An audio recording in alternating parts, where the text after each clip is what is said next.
मतलब अगर अंतर्राष्ट्रीय बेवकूफी का कोई वर्ल्ड कप होता तो कसम से कह रहे हैं डार साहब को उसका गोल्ड मेडल हम दे आते, ऑस्कर दे आते, ग्रैमी दे आते, नोबेल पुरस्कार दे आते, क्योंकि डार साहब ने जो किया है मतलब उसको डकार पाना हमारे लिए बड़ा मुश्किल हो रहा है।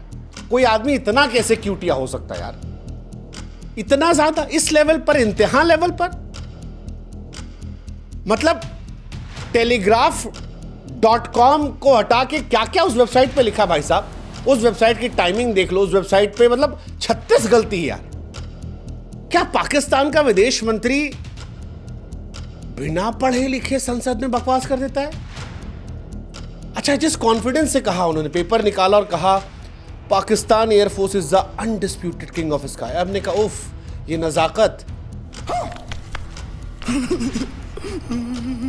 मतलब ये वो देश है जहां पर पायलट जो हैं वो ट्रेनिंग के लिए यूट्यूब पे जाके लिखते हैं कि भैया how to fly F-16। YouTube से सीख के उड़ने वाले पार्लियामेंट में कह रहे हैं किंग ऑफ स्काईज। आय हाय हाय हाय हाय। और सबसे बड़ी बात, ये कहने वाला कोई चाय की दुकान पर जीतू नंदू नहीं है, पाकिस्तान के विदेश मंत्री है, डिप्टी PM, हाँ उप प्रधानमंत्री। टेलीग्राफ वाला भी कह रहा होगा कि नाम मिट्टी मिला दिया यार हमारा, तो कसम से कह रहे हैं। मतलब इतनी फर्जी वेबसाइट थी वो, इतना फर्जी पना लिखा था। जिस तरह से पाकिस्तान के डिप्टी PM ने कहा है, हमको लगता है किसी दिन किसी ने लिख दिया कि मार्स पर पाकिस्तानी झंडा फहरा दिया गया है तो पाकिस्तान के मंत्री जो हैं उसे कानून की तरह पेश कर देंगे। भाई साहब, बच्चे भी इतनी जलालत नहीं करवाते जितनी पाकिस्तान के डिप्टी PM ने करवाई है। और अब तो पाकिस्तानी भी तौबा तौबा कर चुके हैं, वो भी अपने आप फैक्ट चेक किए हैं और कह रहे हैं हम करें तो करें क्या, बोले तो बोले क्या। ऐसे आदमी क्या बोला जाए।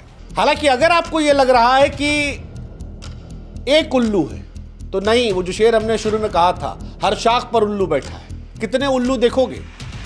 क्योंकि जिस देश का प्रधानमंत्री शहबाज शरीफ जैसा हो वहां इशाक डार जैसे लोग मिलते हैं। क्यों कह रहे हैं ऐसा, बताते हैं आपको। भारत के प्रधानमंत्री ने एक फोटो खिंचवाई थी अभी हाल फिलहाल में, S-400 पीछे दिखा था, उसके बदले शहबाज शरीफ का मास्टर स्ट्रोक। अरे भाई साहब, अब इंडिया पाकिस्तान वॉर के बीच में फेक न्यूज प्रोपेगेंडा खूब चल रही थी, सोशल मीडिया पर अफवाहें भरी पड़ी थी।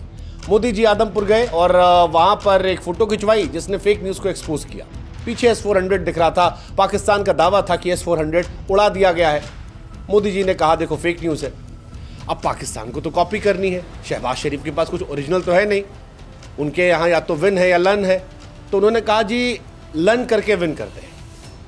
पाकिस्तान के प्रधानमंत्री शहबाज शरीफ ने भी कहा चलो हम भी कैमरा पर्सन बुलाते हैं, ले गए जी, कहा हमारे पास भी सब कुछ है। दुनिया की नज़र थी भाई साहब, शहबाज शरीफ कह रहे हैं कुछ है तो क्या है, कोई नया मिसाइल सिस्टम है, डिफेंस सिस्टम है, कोई हाईटेक टेक्नोलॉजी आई है, कोई गुप्त हथियार है। भाई साहब, जब पर्दा हटा तो दुनिया लोटपोट हो गई, हंस हंस कर पेट पकड़ पकड़ कर लोग लोटे।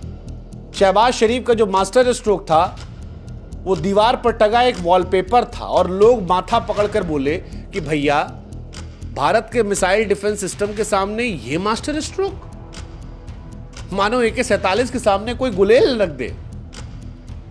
मतलब आप खुद कल्पना करो कि भाई साहब, भारत ने अपना एयर डिफेंस सिस्टम पीछे लगाया था और पाकिस्तान जो है वो वॉलपेपर डिफेंस सिस्टम लगाया था। अच्छा, उस पे भी जिस तरह से वो मुड़ा और अनप्रोफेशनल था, लोग बोले भैया कम से कम 3D प्रिंट करवा लेते, या 3D की पैसा नहीं है पाकिस्तान के पास। बट सीरियसली यार, जिस देश में इतनी हवाबाजी होती है वहां पर हथियार के नाम पर एक वॉलपेपर डिफेंस सिस्टम।